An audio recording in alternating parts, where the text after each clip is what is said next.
காம்போங் கபாயாங் ஸ்ரீ சிவசுப்பிரமணியர் ஆலய தைப்பூச திருவிழாவில் வெள்ளை ராஜநாகம் தோன்றிய காட்சி பக்தர்களின் கவனத்தை ஈர்த்தது.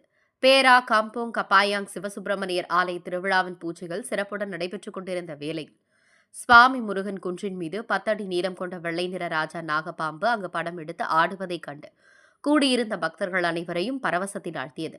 ஆண்டுதோறும் தைப்பூச நாளன்று இந்த ராஜநாகம் இங்கு காட்சியளிப்பது வழக்கமானது என்று ஆலய தலைவர் எம் சுந்தர்ராசு கூறினார்.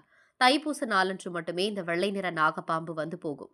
பல இடங்களில் காணப்படும் அந்த பாம்பு பக்தர்களுக்கு எந்த தொந்தரவும் செய்யாமல் காலை மணி 10 மணி அளவில் நாகம் 1 மணி நேரத்துக்கு பின்னர் மாயமானதாக மறைந்துவிட்டதாக அவர் விளக்கினார்.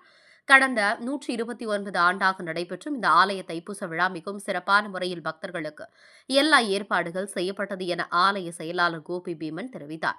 இந்த ஆண்டு எதிர்பார்த்தபடி சுமார் 30,000 பேர் திரண்டதுடன் 6,000 பேருக்கு மேல் பால்குடம் ஏந்தி காவடி எடுத்து காணிக்கை செலுத்தி வேண்டுதலை நிறைவேற்றியதாக கூறப்பட்டது. இது கும்பாபிஷேகம் முடிஞ்சு இது 2வது தைப்பூசம். அதாவது இந்த ஈப்போ வட்டாரத்தில் பார்க்க போனால் இது 2வது பெரிய கோயில், தைப்பூசம் நடத்துகிற கோயில், பெரிய கோயில். மக்களுங்க ரொம்ப ஆதரவு கொடுக்குறாங்க. இன்னொன்று இந்த நேற்று இந்த 2 நாள் முன்னிலேருந்து இப்போ வரைக்கும் பக்தர்கள் நிறையா கூடியிருக்காங்க. இது வரைக்கும் ஓய்வு இல்லை, வந்துக்கிட்டு தான் இருக்காங்க.